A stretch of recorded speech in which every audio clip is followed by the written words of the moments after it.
Darth, Theorist, rise.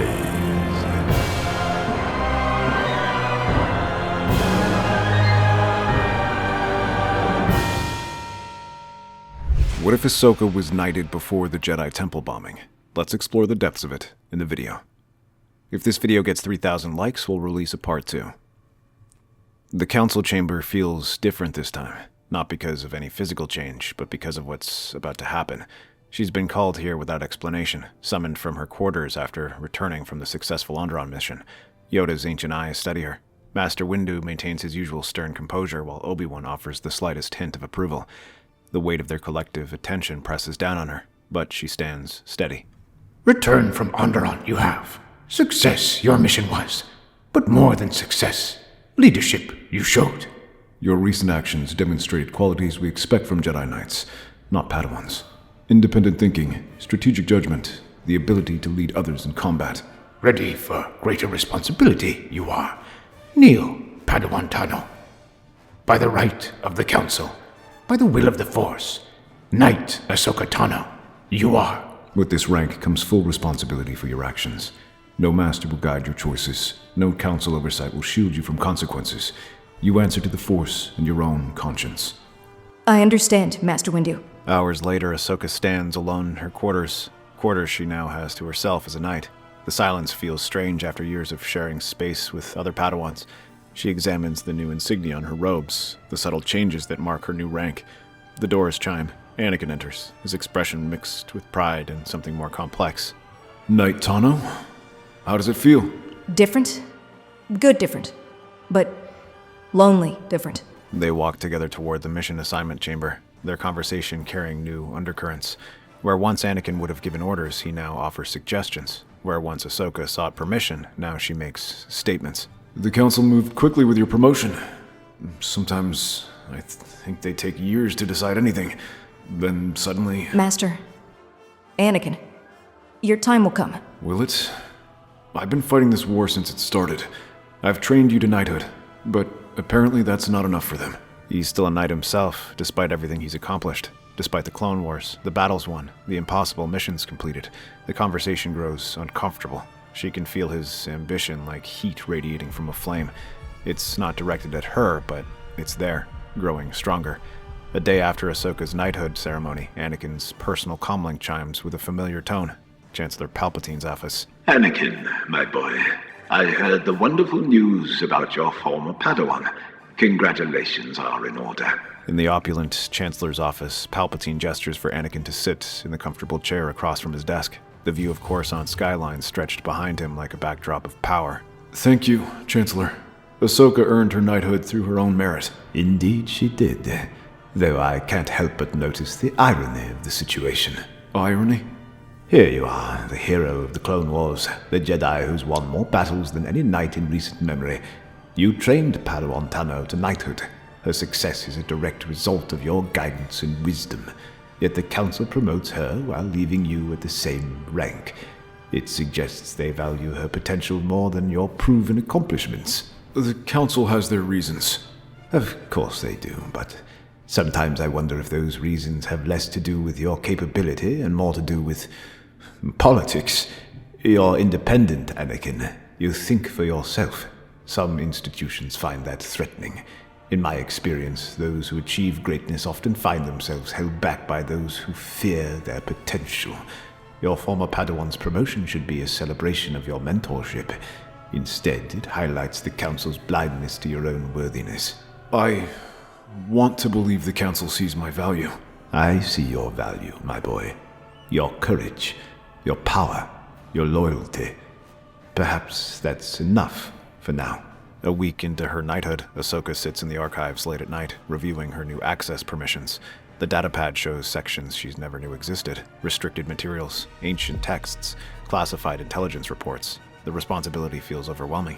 Jocasta Nu approaches with a concerned expression. Knight Tano, settling into your new clearance level? It's a lot. I didn't realize how much was restricted to knights and masters. I wanted to discuss something with you. There have been irregularities lately. Missing materials, surveillance gaps. Small things, but troubling when taken together. What kind of irregularities? A holocron was checked out but never returned. Clone patrol schedules show gaps that weren't authorized. And your new access codes, they've been used more than your actual visits would suggest. That's impossible. I'm very careful with my authorization. I believe you, but Naitano, with tensions rising about temple security, any irregularities involving night-level access will draw scrutiny. Be careful. The explosion tears through the temple like a physical scream. Ahsoka feels it through the Force before the sound reaches her ears. A wave of pain, fear, and death that sends her staggering against the corridor wall. Emergency klaxons begin wailing as the building shudders under secondary detonations. Dust and debris rain from the ceiling while panicked voices echo through the halls. Ahsoka runs toward the blast site, her lightsabers already in her hands, though she's not sure why. Training takes over.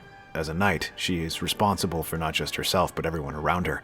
She rounds a corner into the chaos. The temple's western wing is particularly collapsed, smoke pouring from what used to be a conference room. Clone troopers lie scattered among the rubble, some moving weakly, others terribly still. Medics! We need medical support here. She begins pulling survivors from the wreckage, using the Force to lift debris that would crush a normal person. Her lightsabers cut through twisted metal to reach trapped clones. Night tunnel. It came from inside. The blast came from inside the temple. A rescue operation continues. Ahsoka notices clone commanders exchanging glances, their expressions mixed with concern and something else. Distrust. If the Jedi can't protect their own temple, how can they protect Republic forces? More troubling, she overhears conversations that make her blood run cold. Check the internal access logs. Anyone with clearance to restricted areas needs investigation. Starting with Knights and Masters. Someone with authority did this. Internal investigation. Night-level access. And she's the newest Knight, with access codes that have already shown irregularities. Within 12 hours, Ahsoka finds herself standing before an emergency council sessions, but the chamber's atmosphere is different from what she expects. The Masters appear conflicted rather than accusatory, debating among themselves as she enters. The evidence is troubling, but we cannot treat a knight like a Padawan. Precedent matters. Yet we cannot ignore facts. Her access codes, her clearance level, her presence during critical moments. Disturbing evidence we have found. But a Jedi Knight, you are. Respect that rank. We must. Even in dark times. Masters, I'm ready to hear the accusations and respond to them. Night Tunnel. Your authorization codes were used to access restricted archives 5 times in the past 2 weeks. Archive records show only 2 legitimate visits by you. Masters, my codes have been compromised. Someone with technical expertise must have duplicated them. The surveillance footage shows gaps precisely when these authorized accesses occurred. Gaps that required night-level clearance to create. Which means someone wanted those gaps to be noticed. A sophisticated frame job. Your immediate analysis of the evidence is interesting, Ahsoka. Not the response of someone trying to cover guilt. Investigate this matter, we must. But carefully. Internal Jedi justice, this remains. Masters, I request permission to participate in the investigation. I know I'm the primary suspect, but I also have the strongest motivation to find the truth. A suspect investigating their own case. Highly irregular. Masters, you granted me knighthood because you trusted my judgment. I'm not asking for independence. I'm asking for the chance to prove my innocence through competence, not just testimony. In ancient times, accused knights were allowed to defend themselves through investigation, with proper safeguards. Wisdom in tradition there may be, but conditions there must be. Knight Tano, the Council will permit your participation in this investigation under strict conditions. You will remain within the temple grounds unless specifically authorized. You will be accompanied by assigned Jedi observers during all investigation activities. You will report your findings directly to this council daily. Any deviation from these patterns will result in immediate detention. I accept these conditions, Masters. Your lightsaber will be held in council custody. This is symbolic of your restricted status, not a punishment.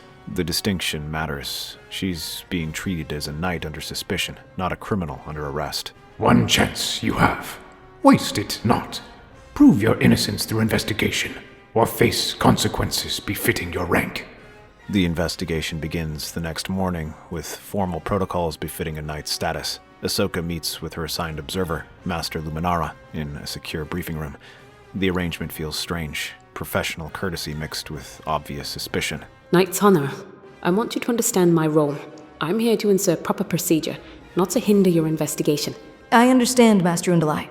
I know this situation is difficult for everyone. Anakin arrives with data in hand, his presence authorized by the Council as Ahsoka's investigation partner. The dynamic immediately shifts, 3 Jedi working together despite the circumstances. I've been analyzing the blast patterns while you were in the Council. The bomber knew structural engineering, not just temple layout. Ahsoka studies the evidence with fresh perspectives. No longer defensive, she approaches the problem analytically, exactly what the Council needs to see. The explosives were placed to cause maximum damage with minimum materials. That suggests someone with advanced technical knowledge. Your analytical approach is methodical, Knight Tenno. You're treating this like any other investigation. Over the following days, they build a comprehensive picture through careful investigation. Ahsoka's restricted status actually helps focus her efforts. She can't chase wild theories or act impulsively. Every lead must be justified, every conclusion supported by evidence. Look at these surveillance gaps. They're exactly 12 minutes long. Security protocols flag gaps longer than 10 minutes as critical failures. Someone who knew our system intimately, but they wanted these gaps to be noticed. You believe someone intended for you to be suspected? More than suspected.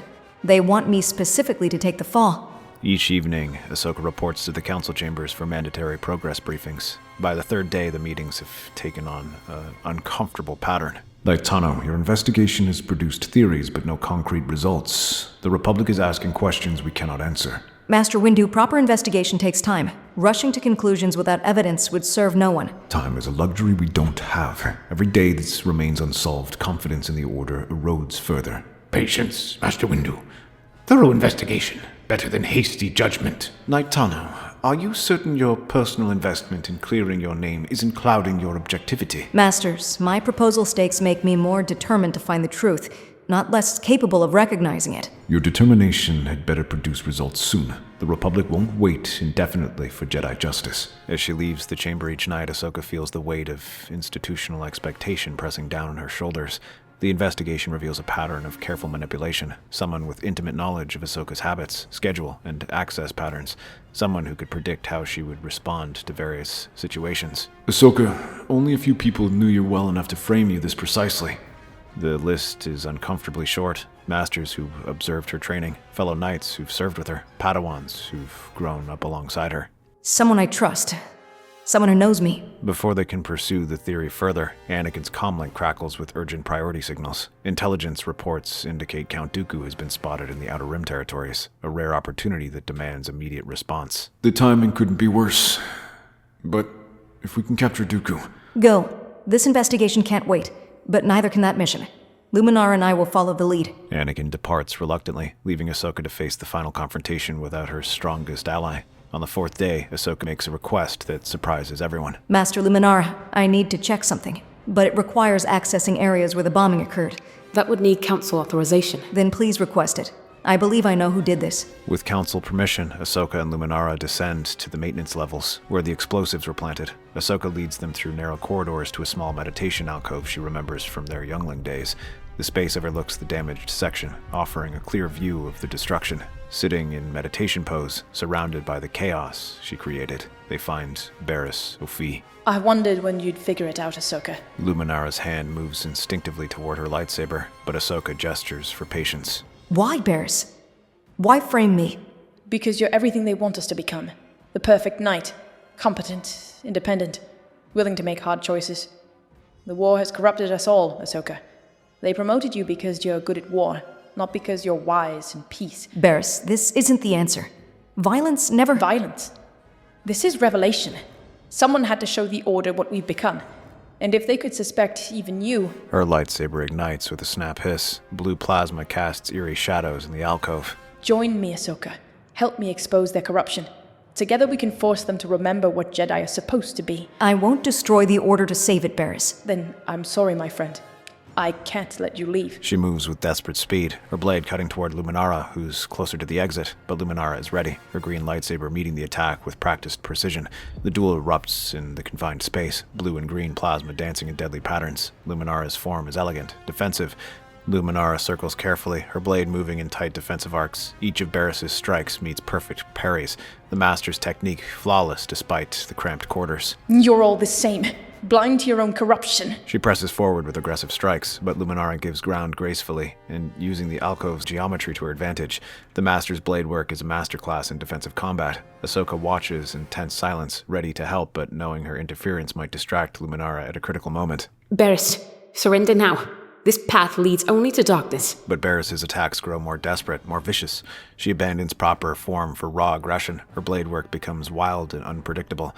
The confined space works against Luminara's defensive style. She can't retreat indefinitely, can't create the distance required. Barris begins landing glancing blows, scoring her robes, forcing her back against the alcove wall.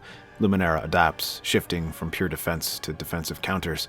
Her blade snakes through Barris's guard, leaving shallow cuts on her arms and legs, but the younger knight's desperation makes her dangerous. She ignores the pain, fights through injuries that should slow her down. I won't let you stop me. The Order must see. She unleashes a flurry of overhead strikes, each one powered by force-enhanced strength. Luminara's parries begin to falter under the relentless assault. Sweat beads on her forehead as she struggles to maintain her guard. Then Barris changes tactics. Mid-strike, she abandons her lightsaber attack and lashes out with the Force, hurling chunks of debris from the blast damage. Luminara deflects the first wave with her blade, but more stones follow. A piece of twisted metal clips her shoulder, spinning her around. Her defensive stance wavers for just a moment, but a moment is all Barris needs. The blue lightsaber finds its mark, slicing deep across Luminara's shoulder. The Master cries out, her lightsaber nearly falling from nerveless fingers. She staggers, her guard dropping for a crucial moment. Master Luminara! Barris presses her advantage ruthlessly, using the Force to hurl more debris at the wounded Master. A chunk of durasteel catches Luminara in the chest, sending her sprawling. Her lightsaber skitters across the floor. You don't understand. None of you understand. She raises her blade for a killing strike against the fallen Luminara, her face twisted with grief and rage. Ahsoka moves. Without her lightsaber, without weapons, she reaches out through the Force with desperate intensity. Raw power erupts from her, sending Barris flying backward into the alcove wall with bone-jarring force. My lightsaber. Take it. Ahsoka catches the green blade as it flies into her hand, igniting it in one smooth motion. The weapon feels strange, heavier than her own sabers. The balance unfamiliar, but it will have to do. You see, you've already become like them, using violence to solve problems. I'm protecting someone I care about. That's what Jedi do. The final duel begins with Barris launching herself forward with renewed fury, but fighting Ahsoka is different from fighting Luminara. Where the Master was defensive and patient, Ahsoka is aggressive and adaptive. She meets Barris with wild attacks and acrobatics, using the alcove's walls to gain height and angles. Her technique is clean, focused, designed not to kill but to subdue. Each strike is calculated to disarm or disable, not destroy. Barris's desperation makes her sloppy. Her earlier injuries show her reflexes, and her emotional state clouds her judgment. Ahsoka's superior training begins to show as she systematically breaks down her opponent's defenses. The end comes when Ahsoka feints high, then strikes low, her blade cutting the grip of Barris's lightsaber. The weapon spins away, deactivating as it hits the wall. Barris collapses against the wall, exhausted and defeated. You don't understand. The Order is dying. And you're all too blind to see it. Maybe we're blind to some things, but destroying each other won't restore our vision. Medical teams arrive to tend to Luminara's wounds. As they escort Barris back to the upper levels, Ahsoka feels no triumph, only sadness for a friend lost to the very darkness she tried to combat. The council chamber feels different when Ahsoka returns to face the Masters, not as a suspect this time, but as a knight whose competence has been tested and proven. Master Luminara's report sits on the table before them, dictated from her medical bed, but detailed and thorough. Knight Tano, Master Undulai's report details your investigation. Your methods were exemplary, your conclusions accurate, and your conduct throughout this ordeal reflects credit on your rank. More importantly, your actions saved Master Undulai's life. Your quick thinking and selfless courage demonstrate the finest qualities of a Jedi Knight. Tested under suspicion you were. Proven worthy of trust, you have. But more than investigation skills, shown compassion and protection for others, you did. Your restraint in subduing Knight Ophi, despite her attempts to frame you, show remarkable maturity. A lesser person might have sought revenge. Masters, I appreciate your confidence, but this experience has taught me something important about the Order. What have you learned, Knight Tano? That our protocol works when we follow them. You treated me as a knight throughout this process. That made all the difference.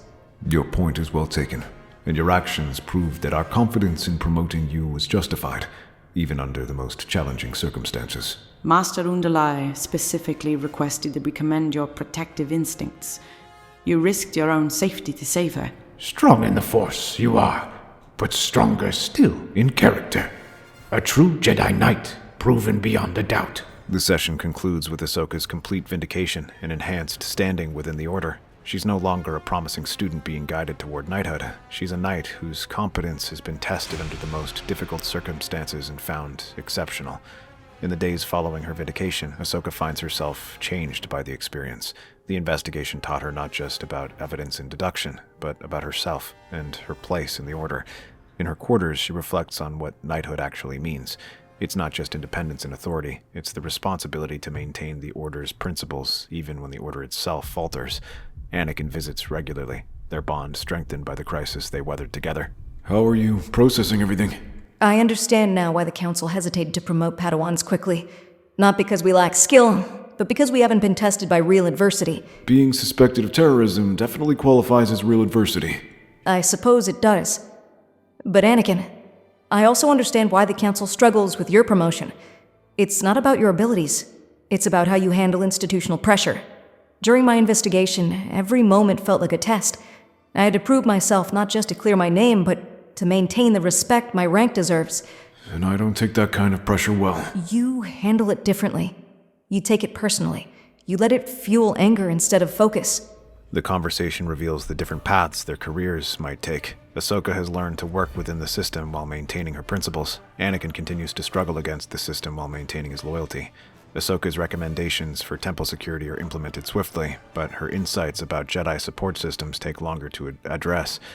In a private session with the Council, she presents her analysis of what led to Barris's breakdown. Masters, the bombing wasn't just a security failure. It was a failure of communication. Barris felt isolated by her moral conflicts with no one to turn to. The Order provides guidance through Masters and Council. But what about knights and Padawans who struggle with aspects of war that their masters accept? Where do they seek guidance from moral conflicts? Speak truth. You do. Address this failure. We must. In Obi-Wan's quarters, Anakin paces restlessly while his former master prepares tea with deliberate calm. She's been a knight for barely a month or so, and already she's being treated with more respect than I ever received. Ahsoka handled herself exceptionally well under extraordinary pressure, Anakin. Her promotion has been thoroughly validated. And what about my validation? How many battles do I need to win? How many impossible missions do I need to complete before the Council sees me as worthy of advancement? The Council sees your accomplishments, Anakin, but they also see your struggle with attachment, with authority, with the very emotional volatility you're displaying right now. So caring about people is a flaw. Wanting recognition for my service is wrong. Neither is wrong. But both can become problematic when they drive your decisions more than wisdom does. Ahsoka got promoted because she's good at following rules and staying calm under pressure. But what about passion? What about willingness to do whatever it takes to protect the people we serve? The Council values those qualities too, Anakin, but they must be balanced with judgment and restraint. Your time will come, but it must come when you're truly ready. Maybe the Council isn't the only authority that matters in this galaxy. The comment sends a chill through Obi-Wan, but Anakin is already gone, leaving his former master to wonder what alternatives he might be considering. But in the immediate aftermath, Ahsoka's vindication carries positive implications. Her investigation skills, her restraint under pressure, her refusal to become bitter despite institutional betrayal, all of it demonstrates the Jedi at their best. Knight Tano's handling of this crisis shows exactly what the Republic needs from the Jedi Order. Competence, integrity, and the courage to speak truth even when it's painful. Political support for the Order remains divided, but Ahsoka's example provides hope for those who still believe in Jedi ideals. In his private office, Chancellor Palpatine reviews reports of the investigation with calculating eyes. The crisis has served his purpose in some ways, but Ahsoka's vindication presents complications. The young Togrutta's reputation has been enhanced by this ordeal. She has gained sympathy and respect from those who might otherwise question Jedi authority. But Knight Skywalker's bond with her is also strengthened. Indeed. Loyalty can be a weakness when properly leveraged. Continue monitoring their relationship. The girl's influence on Skywalker may prove useful. Palpatine recognizes that Ahsoka herself has become more dangerous. Her experience has made her more independent, more skeptical of authority, more likely to investigate rather than simply trust. These qualities that make her a better Jedi also make her a potential threat to his long-term plans. In the training chambers, she spars with Anakin, their techniques revealing their evolving partnership. Your aggression is more controlled today. I learned something watching you handle the investigation. Sometimes patience achieves more than force. But their conversation is interrupted by a message with orders for Ahsoka's next assignment, independent command of a reconnaissance mission to the Outer Rim. They're sending me alone again. They trust your judgment, but they want to see how you handle complete independence. She accepts the mission, aware it's also a test. Knighthood has proven harder and heavier than she imagined. The title now means responsibility, not privilege. As her ship lifts off, Ahsoka looks back at the repaired temple, knowing deeper scars remain. The Order is flawed, the war corrupting, but still worth fighting for, and worth trying to change. Good luck out there, Snips. Snips? I thought I was Knight Tano. May the Force be with you. And with you, Sky Guy. Always. The ship jumps to hyperspace, carrying her towards new challenges and new opportunities to prove herself worthy of the trust she's fought so hard to maintain. Behind her, the temple grows smaller, but not less significant. It remains her home, her anchor, her responsibility. Anakin once again finds himself in the Chancellor's office. This time, Palpatine's approach is more subtle, more dangerous. You seem troubled, my young friend. I trust the resolution of the temple bombing has brought you some peace. Ahsoka was cleared completely. She even saved Master Luminara's life during the arrest. The Council is treating her like a hero. As they should. Her conduct was exemplary, though I can't help but notice this seems to cause you some discomfort. I'm happy for her success. She deserves recognition. Of course you are, but it must be difficult. Watching your former Padawan achieve the respect and advancement that continues to elude you. The Council's pattern becomes clearer with each passing month. They prefer Jedi who don't challenge them, who follow protocol without question. Independent thinkers like yourself. Well, they find ways to keep such individuals from gaining too much influence. The Council told me that power without wisdom is dangerous. Wisdom. Yes, they do love that word. But tell me, Anakin, whose wisdom? Master Windu's? Master Yoda's? Men who have spent so long in their ivory tower that they've forgotten what the galaxy actually needs. You have wisdom, my boy. The wisdom of experience, of sacrifice, of understanding what it truly costs to protect people. But that kind of wisdom threatens those who prefer theory to practice. Sometimes I wonder if they'll ever see me as worthy of advancement. Perhaps the question isn't whether they'll see your worth, but whether their recognition is worth seeking. True power, true influence, these don't always come through traditional channels. The seed is planted with masterful subtlety. A simple push from one master to another by a corrosive breeze of distrust from the shadows of invisible intent. Remember, 3,000 likes and we'll release part 2. That's our theory. Star Wars is a galaxy filled with exciting stories and possibilities, and we love exploring them. If you want to accompany us on this journey through a galaxy far, far away, then please like, share, and subscribe to our channel.